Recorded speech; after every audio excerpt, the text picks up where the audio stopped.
Vous m'appelez, je demande l'objectif de la conférence de presse. Vous me dites que c'est un groupe de militaires retraités. Déjà, quand la consonance même ne me dit pas d'arriver là-bas, je peux aller à l'état-major pour une conférence de presse. Là-bas, il y a des gens qui ont été à l'école et qui maîtrisent, qui vont au Mali, au Niger, dans les pays. Ils savent ce que c'est que la fonction militaire. C'est de protéger les territoires et d'être républicaine. Mais si un groupe de bitosards se sont retrouvés entre amis et ont fait des déclarations très dangereuses, des déclarations clivantes qui sont intolérables, qui, dans un pays civilisé, normal, devaient être arrêtés. Les gens, dans les propos qu'ils ont tenus, on devait immédiatement les arrêter et les garder au chaud, comme dans leur jargon. C'est-à-dire qu'ils doivent aller en tôle, quoi. Au moins ne serait-ce que pour 3 mois. Parce que ils peuvent susciter la contre-réaction d'autres groupes opposés.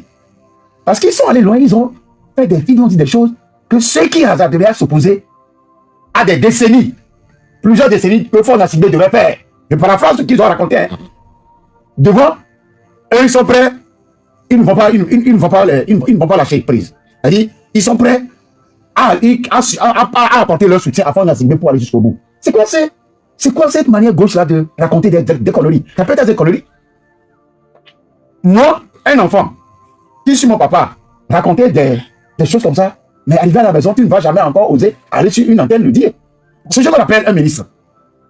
En fait, je ne peux pas dire l'émission dans laquelle on s'est retrouvé, c'est à la fin, il le dit. Il a dit, les camarades de son enfant, je ne sais pas, c'est 2 ou 1, non, c'est 2 ou 1, l'insulte à chaque fois. Ton papa est un voleur, c'est lui-même qui le dit, c'est le ministre qui le dit. Le jour-là, j'avais pitié pour lui. On était 5. Parce qu'il était exempt, il était hors de lui. Il était obligé de changer l'école à son enfant. Vous voyez ça? Vous comprenez que certains enfants, on dit souvent, papa, on ne peut pas vivre yomo. Il y a certains enfants qui ne ressentent pas leur père. Moi, mes enfants ne me ressentent pas. Peut-être physiquement, ou peut-être tout ça là. Mais comme ils sont nés un autre jour, moi je suis né un jeudi. Et les jeudis, c'est le feu. Et donc, je ne regrette pas parce qu'aucun de mes enfants ne me ressemble. D'abord, ils sont calmes. Je ne suis pas calme, je suis désolé. Je regrette que aucun communiqué, on ne dira pas que c'est l'armée qui est concernée, mais c'est les réservistes. À tout moment, on peut les appeler. Oui. Mais toi, tu es gardien dans un milieu, tu as fait une radio publique, tu as fait l'armée. Au lieu de te casser quelque part, mais si tu veux manger, il y a plusieurs manières de chercher à manger. Ils se reconnaissent dans ce que je dis. Hein. Donc je demande à l'état-major de l'armée togolaise. Je le disais la dernière fois, vous êtes rentré dans ma langue. Oh, je ne devais pas dire qu'on devait dissoudre l'armée. Vous voyez ce qui se passe? C'est la même armée qui a mené Faure Gnassingbé pour en 2005. D'accord. C'est l'allégeance. Merci. Merci. Oui, Magoula. Oui, quand on écoute alors de tels propos, on se pose la question de savoir, mais dans une république, est-ce qu'on doit tenir vraiment de tels propos? Je me rappelle, il y a quelques années, je crois que c'était en 2020, si je ne me trompe pas, en pleine campagne électorale, lorsque le zèle voulait prendre le dessus à Wandjelo, le président Faure Gnassingbé a très vite interpellé qui de droit afin qu'il respecte les adversaires politiques. Ah oui. Et quand j'ai une idée de ce qui a été dit à Wandjelo par le chef de l'État d'alors, M. Faure Gnassingbé, et je vois ce qui se passe encore aujourd'hui, et ça, je suis un peu triste. Je suis un peu triste pour mon pays dans la mesure où je me pose la question, mais quel pays on veut laisser à la génération future? Parce que à l'école, on nous a toujours appris que l'armée, son autre nom, c'est la Grande Muette. Quand vous êtes soldat, d'abord, le terrain politique, c'est pas votre affaire. En plus, on est militaire à jamais. C'est-à-dire qu'après même la retraite, vous constituez une réserve. Et on peut vous faire recours à tout moment. La preuve, à l'heure actuelle, vous allez voir une catégorie, disons des FTS qui sont en kaki complet, souvent en face des banques et tout ça. Des institutions. Exactement. Souvent, c'est la réserve. Parce qu'on a besoin de des gens ailleurs, sur d'autres terrains. On fait toujours recours à la réserve. Maintenant, je me pose la question de savoir qu'est-ce qu'ils mettent dans ennemi.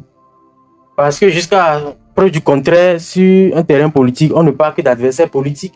Moi, je ne vois pas si un Togolais dit que M. Fonia Singbe ne fait pas bien parce qu'il devait faire comme ci, comme ça. Je ne trouve pas parce que c'est parce qu'il n'aime pas sa tête qu'il le dit.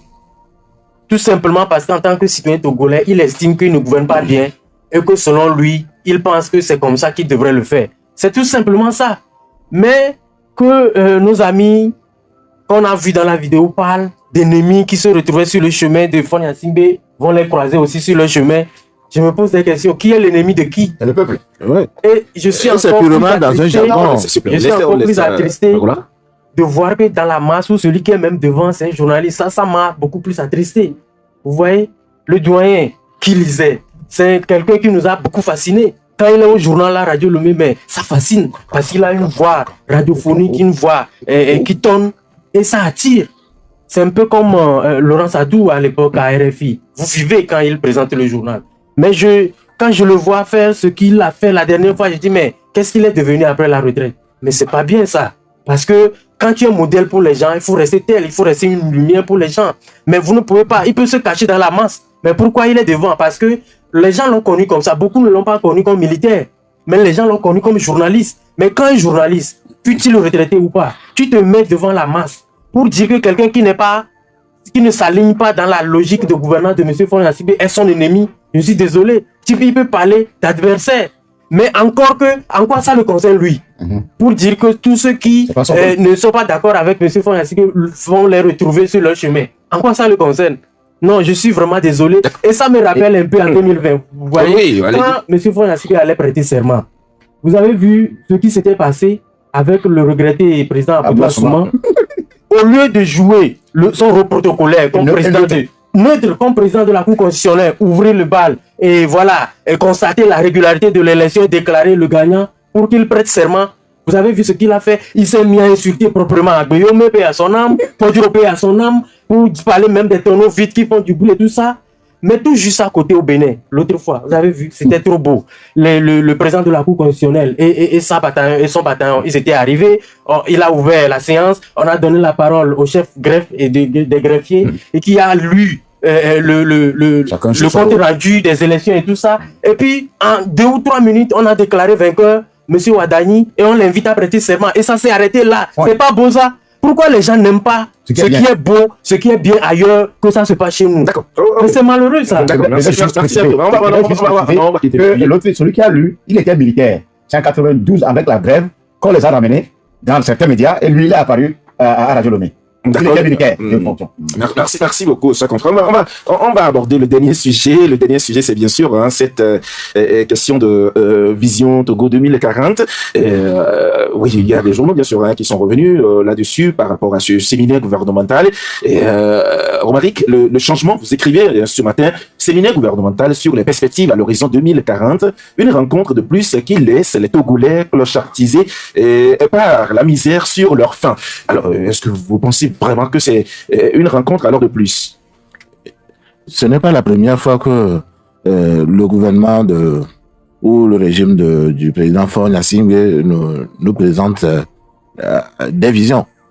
Alors, depuis son accession au pouvoir, il a toujours fait des promesses de gouvernance, mais on n'a jamais, les résultats ne suivent pas. C'est malheureusement ce à quoi nous assistons. Il y a environ 2 mois, je crois que ça fait 2 mois environ, il y a eu un séminaire gouvernemental.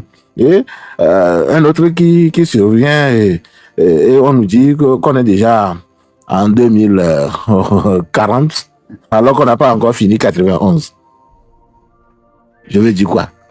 Ça veut dire que nous avons encore des problèmes qui sont les plus élémentaires.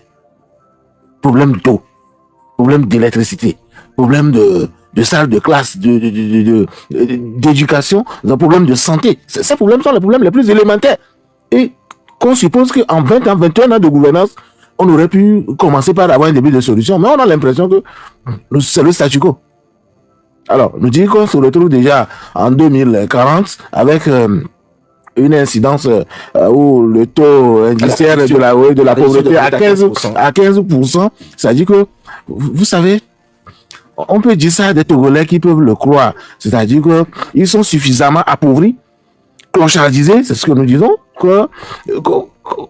sinon, dans un pays normal, civilisé, le gouvernement ne peut même pas venir nous dire ça. Non, mais attends, ce que je ne comprends pas, quand on prend un pays, un pays fonctionne sur des programmes et des projets.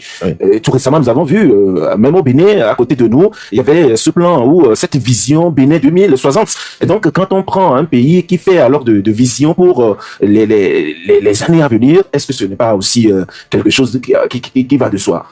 Feuille de route 2026-2031. Vous avez les résultats? C'est pas encore élaboré, hein. Mais pourquoi on passe 2031, on passe déjà à 2040. Mais pourquoi le Bénin peut-être pas la 2060? La différence. C'est pas une vision, là. Non, c'est la vision. Oui, mais la vision est assez utopique. C'est-à-dire qu'on n'a pas encore... Le Bénin est parti avec l'arrivée de Talon, nous avons connu un nouveau départ. Il y a eu des alternances. Même si vous prenez le Bénin, de Kérokou 1, 2, Soglo, ainsi de suite, jusqu'à aujourd'hui, il y a eu Talon, ainsi de suite. Vous suivez, vous constatez que le pays avance, le pays évolue. Il y a des programmes qui sont exécutés. On ne se lève pas du jour au lendemain pour dire qu'on se retrouve, on a une vision pour 2100, 2200. Soit qu'on veut nous dire que je veux rester au pouvoir jusqu'en 2040, ça c'est clair. Maintenant, le Togolais qui... Voyez-vous, dites-moi, si on va commencer le développement, il doit commencer par quoi? Je ne pense pas l'agriculture. Est-ce que vous avez l'impression aujourd'hui que nous sommes sortis d'affaires? Ça, c'est le minimum. Qu'on atteigne au moins l'autosuffisance alimentaire. Pendant qu'on nous dit qu'il y a 330 000 personnes, c'est-à-dire dans le septentrion, qui souffriraient de la faim. C'est le PAM qui le dit, pas non. Est-ce qu'on a déjà réglé ce problème-là? Est-ce qu'on a déjà réglé le seul problème de l'électricité, le seul problème d'eau potable, même à Akara? D'accord. Après tout, quand on prend un pays, ça évolue alors sur des projets. Et pour faire du développement, il faut vraiment des projets, aussi des programmes. Oui, vous savez, quand Romaric parlait, je disais qu'il y a une différence entre ce qui se passe au Bénin avec la vision qu'on a annoncée et la vision qu'on annonce ici. La différence ici, c'est que c'est celui qui annonce la vision qui doit rester jusqu'à cette date-là. Jusqu'à 2040, Faure Gnassingbé nous dit que je suis là, celui-là. Alors qu'au Bénin, une vision n'est pas forcément destinée à son porteur. C'est-à-dire que c'est pour le pays, c'est pour le pays. Ici, ce n'est pas la même vision. C'est un. De deux, à la question que tu as posée concernant les programmes que chaque dirigeant arrivé dans un pays fait un programme, tout ça là. En fait, le Togolais n'a pas besoin de programme. On n'a pas besoin de ça. Le Togolais veut voir le développement dans la pratique, sur le terrain, autoroutes, chemin de fer, grands hôpitaux, dans les 5 régions du pays. Le Togolais veut voir les stades, les grands palais de culture. Le Togolais veut voir l'agriculture se développer à vitesse, que les émigrants se convertissent volontairement au vu de ce qu'ils voient sur le terrain pour manger à leur faim. C'est ça, un programme. Vous êtes venu avec, comment on dit ça, le DCP. Quand Faure est venu, c'est avec le DCP. Il s'est retourné sur lui-même en nous parlant du SAP 1, SAP 2. Maintenant, comme tout ça l'a foiré, et on a fait le bilan personne, ils ont allé ramener les Blancs. Les Tony Blair, ancien Premier ministre en Angleterre, Les Walesa de la Pologne, et en fait de Dieska, ancien Premier ministre français ou ministre des Finances français, qui sont venus nous donner ce qu'on ne veut pas. C'est-à-dire que vous ne pouvez pas faire quelque chose sans nous, sans notre approbation. C'est ça la dette populaire dit souvent. C'est ce qu'ils sont venus faire. Le PMD a foiré, personne nous a fait un bilan. Et maintenant, à partir de 2015-2020, ou bien 2020, nous sommes tombés sur les histoires de feuilles de route. Feuilles de route qu'on a lancé 2020, 2022, 2025. À qui on a fait le bilan, Pascal? Il y a tout récemment quand même, il y a un bilan qui a été fait avec le gouvernement, enfin le séminaire gouvernemental, où 68% quand même, il y a eu 68% alors de taux de réalisation, c'est ce qui a été dit. Et les 700 000 personnes à qui on voulait trouver l'emploi, à qui on voulait sortir de la pauvreté. Ça aussi, ça fait partie de ce bilan. Ils ont parlé de ça. L'autoroute de Lomé à Saint-Cassé, tu as une fois vu ça? Les échangeurs, c'est parce que sortir de la paysannerie togolaise ressemblait un peu à Accra. Vous avez vu ça? Nulle part. Maintenant, on veut nous sortir. Vous savez, personne ne peut tromper le Togolais. Pachakpo. Je l'ai toujours dit que Pachakpo. Pachakpo. C'est-à-dire qu'un coupe-coupe qui a vieilli ne peut plus couper une branche de palmier à une. Jusqu'à couper même. Pour te dire que tout ça là, c'est pour nous fatiguer. C'est le surplace pour nous perdre du temps. On nous perd le temps au Togo. D'accord, merci. Nous avons besoin de voir d'autres dirigeants. Ambroise, merci. Que le Togo se développe. Merci beaucoup, Ambroise. Oui, Magoula. Une vision pour un pays. Alors, on en a besoin. Mais bien sûr, une vision des plans quinquennaux, c'est pas une création togolaise. Ça a toujours existé au Sénégal, en Côte d'Ivoire, au Bénin. ainsi de suite. Mais la réalité, c'est que, d'abord, chaque président vient au pouvoir sur la base de son projet de société. Ça, c'est la première feuille de route. Si vous voulez, c'est la première vision. Chaque Souvent, c'est ce qui est vendu, même c'est ce d'ailleurs. qui est vendu, c'est-à-dire que que pour parler de vision, d'abord, il faut avoir un projet de société. Et chaque président est supposé être élu sur la base de son projet de société. Et donc, quand les populations t'accordent leur suffrage, les 5 ans qui vont suivre là, c'est ton job ça. Tu fais tout pour réaliser ne serait-ce que la moitié de ce que tu as promis aux gens. Maintenant, quand tu retournes vers eux à la fin de ton mandat, tu dis voilà ce que j'ai pu faire. Si vous m'accordez encore votre confiance, voilà ce que je peux faire d'abord en finissant de réaliser ce que j'avais promis et voilà ce que je prévois. Ça, c'est la vision primaire.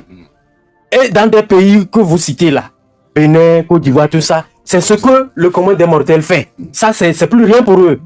Donc, quand vous venez, les feuilles de route, les projets de société sont tellement réalisés qu'à un moment donné, on dit, mais élevons le niveau. Montons d'un cap et épousons l'idée de vision. Et ça, c'est les plans quinquennaux décimaux. Ça veut dire qu'on dit sur 10 ans ou 15 ans, voilà ce que nous pensons faire. Et comme la démocratie... On veut être à ce niveau-là. On veut être à ce niveau-là. On laisse Donc, Magoula. ça voudra dire qu'on n'est pas supposé le dérouler soi-même. Ça veut dire qu'on dit 15 ans, voilà où on veut placer le pays. Donc, si, entre-temps, votre mandat finissait, ça continue. C'est la continuité. Celui qui viendra aura son projet de société, certes, mais dans le carnaval national, voilà le plan qui a été concocté pour le pays. Donc, voilà ce qui se fait normalement. Mais je suis au regret de constater que M. Faure Gnassingbé, ce n'est pas maintenant qu'il vient au pouvoir. Hein. Ça, si vous ne savez pas, ça fait 21 ans. Ça fait 1, 2, 3, 20, 21. Là. Et c'est maintenant qu'on veut nous faire croire que le Togo développé qu'on veut avoir là, c'est à travers Vision 2040. Or, déjà en 2005, c'était quoi PPTE. On dit non, que le pays est tellement très pauvre qu'on doit demander aux bailleurs de nous considérer comme pays très pauvre pour nous évacuer ça. Vous très endetté. Pour pays pauvre, très endetté. On a dansé, chanté à l'époque, 2005. Parce qu'on a dit que non, le Togo était un pays PPTE. On avait dansé, c'était bien bon. Après, on a eu DSRP 1, DSRP 2. On a eu PND. PND, on dit non, que feuille de route gouvernementale. Sans oublier la SCAP. Hein? Voilà, entre-temps, il y a SCAP. Et puis, on dit maintenant feuille de route gouvernementale 2025-2031. 2025, là, on est en 2026. À peine un an, et puis on dit 2040. Finalement, là, on prend quoi? Quelle vision on a? Quelle feuille de route on veut développer? Qu'est-ce qu'on veut concrètement? Moi, ce qui me dérange, c'est qu'on se dit en démocratie, hein, si c'était qu'on était dans une sorte de royaume, je comprendrais. Démocratie, ça suppose que on doit amener les populations à participer à ce qui doit être fait en leur nom. Mais, constitution qu'on a changée là, pour nous migrer dans quoi? Régime constitutionnel. Qui a donné ton accord? Parlementaire. Qui a donné ton accord? C'est après qu'on est venu sensibiliser les gens que voilà, ne vous fâchez pas. On sait que le chef de l'État même l'a dit, le président Faure l'avait dit. Il reconnaît ça. Que oui, il n'y avait pas eu d'adhésion populaire comme ça devait être, mais qu'on est convaincu que ça doit être le vrai chemin. Non, on ne doit pas faire les choses telles que nous les pensons. Les lois sont faites pour être respectées. Un peu partout à travers le monde, là où le problème c'est que les visions, on doit avoir l'adhésion populaire pour conduire les visions.